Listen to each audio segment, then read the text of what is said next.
Hello, it is Dr. Jacinta Mpalyenkana, and in this week's video recording, I'll be sharing with you three psychological proven steps that will help you surrender. And the art of surrender is proven in so many by so many concepts and teachers and gurus that it releases your heart from that tension, from that baggage, from that feeling of uncomfort because you are so attached to something that robs your peace of mind, that robs your sleep. Sometimes I'm so attached to something I don't even sleep because if I'm attached to something, I tend to have passion and fire that actually gets me to forget that I'm not in control. Without further ado, let me first explain a little bit about attachment. When you're attached to something, it's the opposite of surrendering. When you've not surrendered what you want to a higher being, trust me, there is a higher being, or to God, or to whoever you believe is, depending on your spiritual technology, then you're carrying the whole world on your head. And trust me, you can't do that because every day presents a new challenge, every day presents a new obstacle. So the art of surrendering is actually a piece.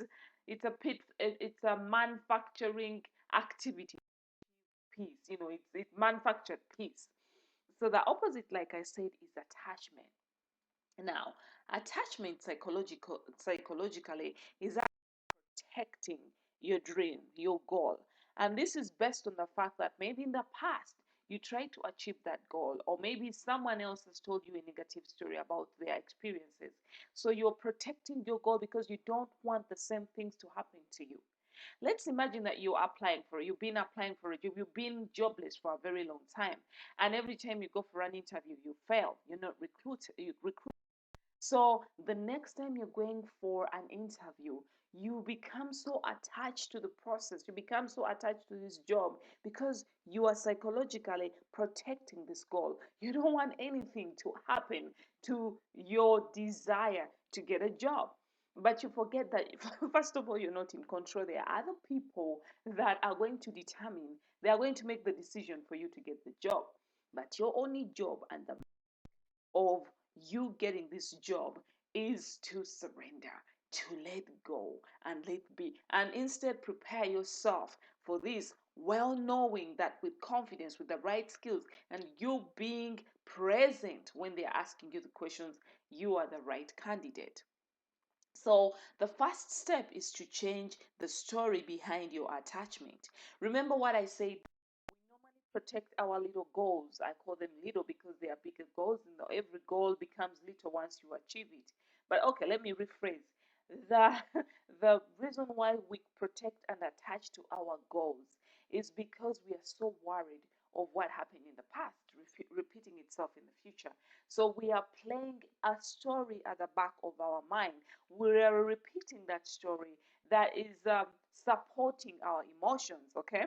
And and with attachment, with that protection comes negative emotions like worry, doubt, stress, anxiety. Change the story from, oh my God, I will not get this job. I've had so many interviews. Oh my God, I don't know what to do. And you change the story to what you've done to prepare for the job. Of course, you just don't change the story without action, but you prepare yourself for this job. And then you change the story and you say, you know what? I'm what they need. I will get this job. And even if I don't get this particular job, the job right for me. So you become confident, you gain strength, and you gain faith within yourself, within God, within the world. Within life. For you gain faith for yourself, for life. You gain faith. Full stop. So that helps you to release your grip on this goal. So the next is to become okay with the process. You see, we've been deceived to conclude that the goal itself is the outcome. But I'm here to tell you that every step you take towards achieving that goal is an outcome because you took certain steps and you invested your energy or your money or you did certain things. That means there was an outcome, there was an output of energy, there was an output. You used your brain to get that step, engage, and administer what you needed to achieve that step. So every step is an outcome. So once you become okay with every step you take, once you become okay with the fact that every step you accomplish, every step you go through and attain is an outcome, then you stop attaching so much on the big goal, on the big, because now you're appreciating every step as an outcome and you're being grateful for the step. You see, you're being grateful for the resources that you use to achieve these steps, grateful for your sanity and your present, and you're really, really excited that you're working towards achieving your goal. So forget about the big goal, forget about the outcome. I know it's about, you could remember it, but what I'm saying is that celebrate every step as an outcome, and with all these outcomes manifest the big outcome, so that by the time you achieve the big outcome, you've had so much fun that this is just a thing on a cake. Okay. And that also takes the art of gratitude, being grateful for the ability to take these steps. And also, you need to get a planner, a to-do list, so that you write down all the steps you need towards achieving that goal, so that every step you go through, you mark it off. Get some markers. I have colorful markers that help me to just shed off what I've achieved, and it makes me feel fulfilled, it makes me feel purposeful. So organize the way you pursue your goals. That will help you understand that every step, every achievement, every goal, every step that you take towards achieving your goal is actually an achievement. And then the last step is to live in the moment.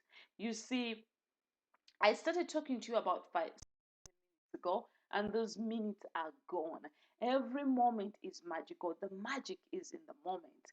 Every time you're able to breathe, every time you're able to look, to see, to experience, that is where the magic is. Because we are not immortal, at least in this human form. We are mortal, so we have to celebrate every time this gift of life is still with us. So be in the moment, be present, practice self-awareness, check into how you're feeling all the time, be present with the steps that you're taking, be present, uh, like, and contemplate through the decisions that you're making. Enjoy the moment. Look around you, smell the flowers, you know look at the colors. Be present for every moment, live in the moment, so that at the end of the day, when you achieve this goal, you have already lived so big, you've achieved so much, you've experienced so much fun, you have grown, you progressed, you have actually enjoyed the gift of life more. So, in a nutshell, to surrender is to detach. And the first step is to change your story. And actually, the first step before that is to identify the story that is playing at the back of your mind that is getting you to protect that dream, thinking that whatever happened in the past is going to happen in the future, and changing the story to a more positive one. The second step is to become okay with the process, whereby you acknowledge every step as an outcome, so that you're not focused on this big outcome, because you're missing out on the little outcomes that you manifest with every step that you take. And then the last step, of course, the third step is living in the moment, because the moment is the magic.